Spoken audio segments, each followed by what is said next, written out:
Police মুর্দাবাদ। এদের তো salary মনে হয় সিএসপি পার্টি অফিস থেকে আছে। মমতা ব্যানার্জির পুলিশ মুর্দাবাদ। এদের তো স্যালারি মনে হয় সিএসপি পার্টি অফিস থেকে আছে। সন্দেশখালী যাওয়ার পথে নওশাদ সিদ্দিকীকে মঙ্গলবার 27 ফেব্রুয়ারি সায়েন্স সিটির কাছে গ্রেফতার করে পুলিশ। 144 ও 151 ধারায় নওশাদকে গ্রেফতার করা হয়েছে বলে জানানো হয়েছে। অ্যারেস্ট করার পর অবশ্য নিয়ম মেনেই অ্যারেস্ট মেমো দাবি করেন নওশাদ। মেমো ছাড়া তিনি পুলিশের গাড়িতে উঠবেন না বলেও জানিয়ে দেন। এই সময় নওশাদের নিরাপত্তা রক্ষীর সঙ্গে উঁচু গলায় কথা বলার জন্য পুলিশকে কার্যত ধমকও দিয়েছেন নওশাদ।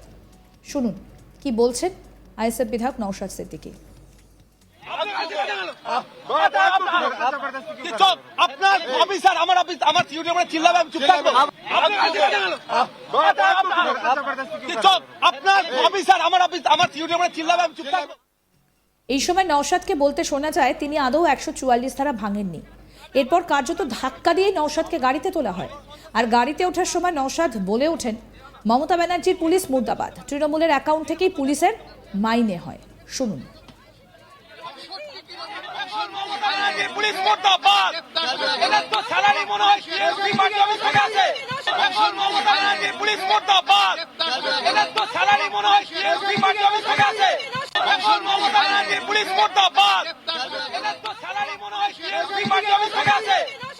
মমতা ব্যানার্জির পুলিশ মুর্দাবাদ। এদের তো স্যালারি মনে হয় সিএসপি পার্টি অফিস থেকে আছে। সন্দেশখালীতে যাওয়ার পথে মঙ্গলবার 27 ফেব্রুয়ারি গ্রেফতার করা হয়েছে আইএসএফ বিধায়ক নওশাদ সিদ্দিকীকে। তাকে গ্রেফতারিতে দুটো ধারা দেওয়া হয়েছে, তা হয়েছে 144 এবং 151। কিন্তু প্রশ্ন উঠছে, সন্দেশখালী থেকে 80 কিলোমিটার দূরে রয়েছে সায়েন্স সিটি। সেই সায়েন্স সিটির কাছেই মঙ্গলবার আটকে দেওয়া হয় নওশাদকে। অথচ সন্দেশখালী থেকে 80 কিলোমিটার দূরে কিন্তু 144 ধারা জারি নেই। আর পুলিশে ব্যারিকেড ভেঙে এগিয়েও যাননি নওশাদ। তাহলে কেন 144 ধারা ভঙ্গের অভিযোগ আনা হলো ভাঙড়ের বিধায়কের বিরুদ্ধে? আরেকটা যে ধারা দেওয়া হয়েছে নওশাদের বিরুদ্ধে তা হলো 151। এই ধারায় বলা হয়েছে, যদি 5 জনের বেশি কেউ কোথাও গেলে সেই জায়গার শান্তি বিঘ্নিত হলে পুলিশ এই ধারায় গ্রেফতার করতেই পারে। এই ধারায় সর্বাধিক 6 মাসের জেল অথবা আর্থিক জরিমানা হতে পারে, অথবা জেল ও জরিমানা দুটোই হতে পারে।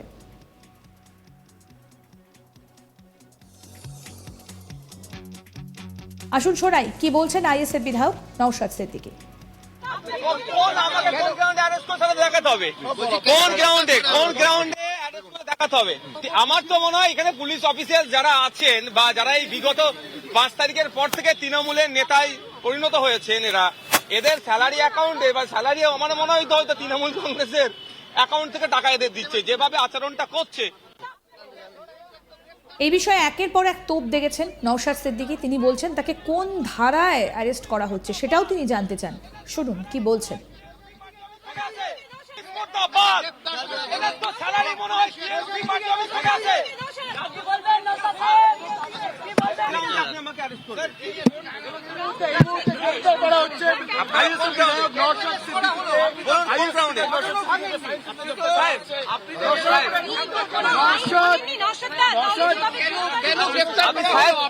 বলুন কোন গ্রাউন্ডে, কোন গ্রাউন্ডে বলুন আমাকে অ্যারেস্ট করছেন, সেই গ্রাউন্ডটা বলুন। সাহেব আপনি কোন গ্রাউন্ডে আমাকে অ্যারেস্ট করছেন বলুন।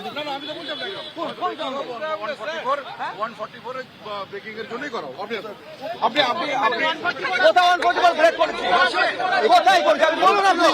আপনি বলুন কোথায় করছি বলুন। আপনি সেটাই তো জিজ্ঞাসা করছি, আমাকে তো কোনো নোটিশ যায়নি।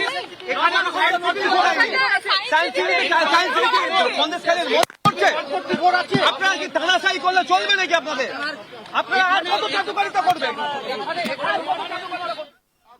আসুন দেখি আমাদের প্রতিনিধি অনির্বাণ কি প্রতিবেদন তুলে ধরলেন।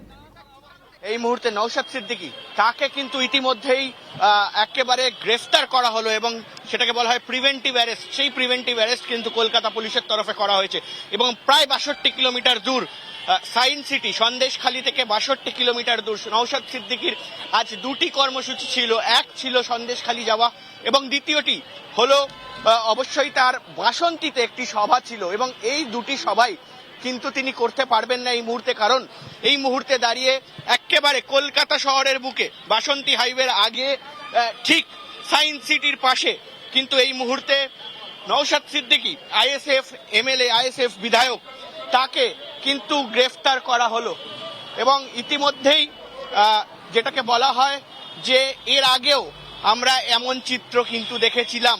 এবং শুধু তাই নয়, লকেট চট্টোপাধ্যায় বিজেপির, তাকে প্রিভেন্টিভ অ্যারেস্ট করা হয়েছে। ফ্যাক্ট ফাইন্ডিং টিম, তাদেরকে প্রিভেন্টিভ অ্যারেস্ট করা হয়েছে কলকাতা পুলিশের তরফে। এবং এই মুহূর্তে দাঁড়িয়ে কিন্তু নওশাদ সিদ্দিকীকে করা হলো গ্রেফতার। এবং তিনি শুধু তাই নয়, 144 ধারা রয়েছে সন্দেশখালীতে, সেই কারণে তিনি যাতে যেতে না পারেন সে বিষয়ে কিন্তু পুলিশের সঙ্গে প্রায় কথা কাটাকাটিতে জড়িয়ে পড়েন তিনি। এবং শুধু তাই নয়, একটা দেখা যায় যে হাতাহাতির পর্যায়ে চলে যায় এবং তাকে কিন্তু জোর জবরদস্তি প্রিজন ভ্যানে তোলা হয়েছে এবং ইতিমধ্যেই কিন্তু তিনি অ্যারেস্টেড, এমনটাই কিন্তু এই মুহূর্তে জানতে পারছি আমরা।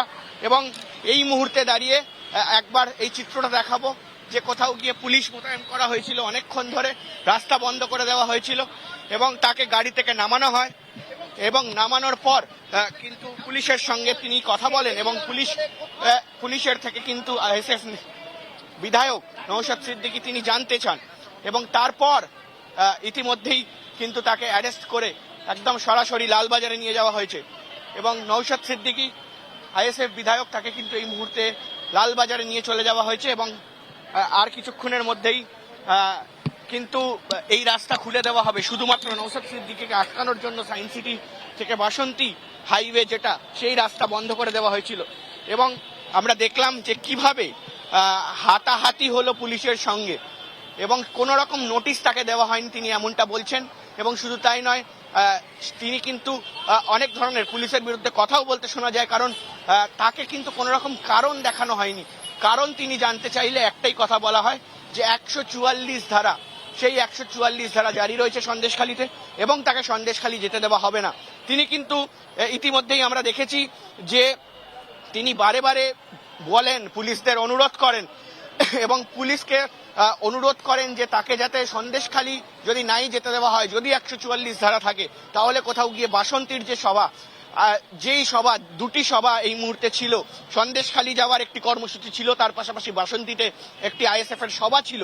সেই আইএসএফ এর সভায় বিধায়ক নওশাদ সিদ্দিকী তিনি যোগ দিতে যাচ্ছিলেন, কিন্তু সেখানেও কিন্তু যেতে দেওয়া হবে না এমনটা জানানো হয়। সন্দেশখালীর উদ্দেশ্যে বা বাসন্তী হাইওয়েতে ওঠার আগেই কিন্তু তাকে ইতিমধ্যেই একেবারে প্রিভেন্টিভ অ্যারেস্ট যেটাকে বলে সেটা করে নিয়ে যাওয়া হয় এবং এই মুহূর্তে দাঁড়িয়ে সেই পুলিশের আধিকারিক যারা রয়েছেন তারা এই মুহূর্তে তাদের যে পেপার ওয়ার্ক, সেই পেপার ওয়ার্ক কমপ্লিট করছেন এবং আর কিছুক্ষণের মধ্যেই তাকে লালবাজারে নিয়ে যাওয়া হবে এবং সেখান থেকে কিন্তু তাকে কিভাবে ছাড়া হয় সেই বিষয়ে কিন্তু অবশ্যই নজর থাকবে। সন্দেশখালী এই মুহূর্তে উত্তপ্ত, রাজ্য রাজনীতির অভিমুখে এই মুহূর্তে সন্দেশখালী। সমস্ত আপডেট পেতে আজ তাক বাংলার ইউটিউব চ্যানেল সাবস্ক্রাইব করুন, নোটিফিকেশন পেতে বেল বাটন অপশন প্রেস করুন।